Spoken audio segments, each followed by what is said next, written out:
Hi friends, welcome to my channel. నేనైతే ఈరోజు దోసకాయ పప్పు చేయబోతున్నానండి. దోసకాయ పప్పు చేయబోతున్నాను. దానికి కావాల్సిన ఇంగ్రీడియంట్స్ ఒకసారి చూడండి. ఒక దోసకాయ చూడండి ఎంత చక్కగా పెద్ద తీసుకున్నానండి. నేనైతే ఒక దోసకాయ, ఒక 4 టమాటాలు, ఒక ఆనియన్, నెక్స్ట్ ఒక 6 పచ్చిమిర్చి. నేనైతే కప్పుతోని కందిపప్పు తీసుకున్నానండి. దీన్ని ఒకసారి అంతా శుభ్రంగా కడుక్కొని కట్ చేసుకుందాం. చూడండి ఫ్రెండ్స్, నేనైతే ఈ రీతిగా అన్నీ కలుపుకున్నాను. దోసకాయ, పచ్చిమిర్చి, టమాటాలు, ఆనియన్ ఇందాక చూపించాను కదా ఫ్రెండ్స్, పప్పు ఈ రీతిగా అయితే అన్నీ కట్ చేసుకున్నాను. నేనైతే పెద్ద దోసకాయ తీసుకున్నాను కదా ఫ్రెండ్స్. దోసకాయ అయితే నేను మొత్తం పీల్చి ఈ రీతిగా చక్కగా తీసుకొని నేను లోపల ఉన్న సీడ్స్ విత్తనాలు ఉంటాయి కదా ఫ్రెండ్స్, అదైతే మొత్తం తీసేసాను ఫ్రెండ్స్. నేనైతే ఇట్లా ఈ రీతిగా విత్తనాలు మొత్తం తీసేసాను. నీట్గా తీసేసి ఈ రీతిగా వేసాను. ఎందుకంటే అవి వేస్తే మనకు పప్పు చేదుగా వస్తుంది కదండి. అందుకే నేనైతే ఆ విత్తనాలు సీడ్స్ తీసేస్తాను. ఈ పప్పు, టమాటా, ఆనియన్ మొత్తం కలిపి ఈ రీతిగా వేసానండి. తర్వాత ఇందులో మనము 1/2 టీ స్పూను పసుపు వేసుకుందామండి. నెక్స్ట్ ఒక 1/2 టీ స్పూన్ ఆయిల్ అయితే పోస్తున్నానండి.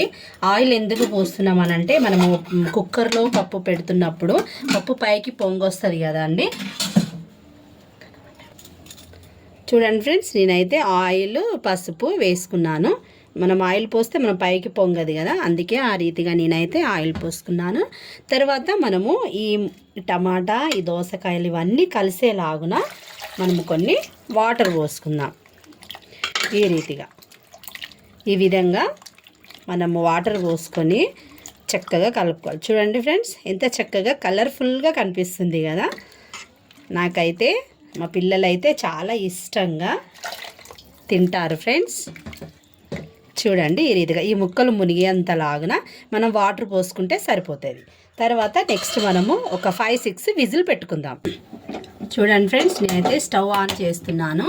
స్టవ్ ఆన్ చేసి మనం ఇందాక అన్ని పప్పులో కలుపుకున్నాం కదండి, అదంతా మొత్తం ఇందులో పెట్టేసి నేనైతే కుక్కర్ క్యాప్ పెట్టుకున్నాను.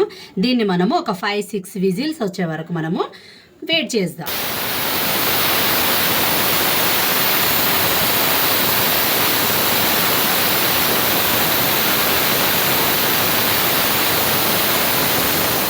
ఫ్రెండ్స్, పప్పు అయితే ఈ రీతిగా చక్కగా ఉడికిపోయింది ఫ్రెండ్స్. ఒక 5-6 విజిల్స్ వచ్చేంత వరకు నేను పెట్టుకున్నానండి. పెట్టుకున్న తర్వాత చూడండి ఎంత మంచిగా ఉడికిపోయింది కదా, చక్కగా ఉడికిపోయింది. దీంట్లో మనము 1 టీ స్పూన్ మందం మనము కొంచెం కారం వేస్తున్నానండి. ఈ విధంగా చక్కగా కలుపుకుందాం మనము. ఎందుకంటే మనం ఇంతకు ముందే మనం పచ్చిమిర్చి వేసుకున్నాం కదా, పచ్చిమిర్చి వేసుకున్న తర్వాత కొంచెం కారం వేసుకొని ఈ రీతిగా కలుపుకుంటే కొంచెం చక్కగా ఉంటుంది అన్నమాట. తర్వాత పప్పు కుత్తితో ఈ రీతిగా మనము మెత్తగా కలుపుకుందాం, రుబ్బుకుందాం చక్కగా. మనం పప్పు ఉడికిన తర్వాత ఈ రీతిగా మనం రుబ్బుకుంటే మనం వేసుకున్నవి దోసకాయలు ఉన్నాయి కదండి, అవి ఎక్కువగా స్మాష్ కాకుండా ఈ విధంగా మనము మెత్తగా పప్పు రుబ్బుకుందాం.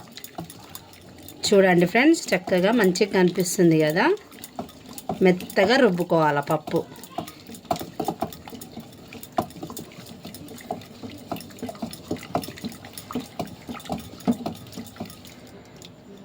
చూడండి ఫ్రెండ్స్, నేనైతే 2 రెమ్మలు కరివేపాకు వేస్తున్నాను ఇందులోనే. తర్వాత సరిపడంత సాల్ట్ వేసుకుందాం.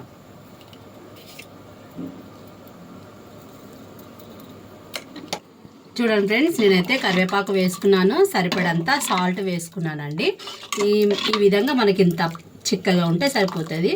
లేదు ఇంకా కొంచెం మాకు పల్చగా కావాలంటే కూడా కొంచెం మనం ఇంట్లో ఎంతమంది ఉంటామో అంతమందికి సరిపడంత మనం ఇంత వాటర్ పోసుకోవచ్చండి. చూడండి దోసకాయ ముక్కలు కూడా మంచిగా కనిపిస్తున్నాయి కదండి. నేనైతే ఈ విధంగా చేసుకున్నాను. కొంచెం మనం ఇది పప్పు మరిగేంత వరకు ఒక 2-3 మినిట్స్ మంచిగా మూత పెట్టుకుందాం. చక్కగా అయితే పప్పు బగారకి గిన్నె పెట్టుకున్నాను. అందులో ఒక 2 స్పూన్స్ ఆయిల్ పోసుకుందాం.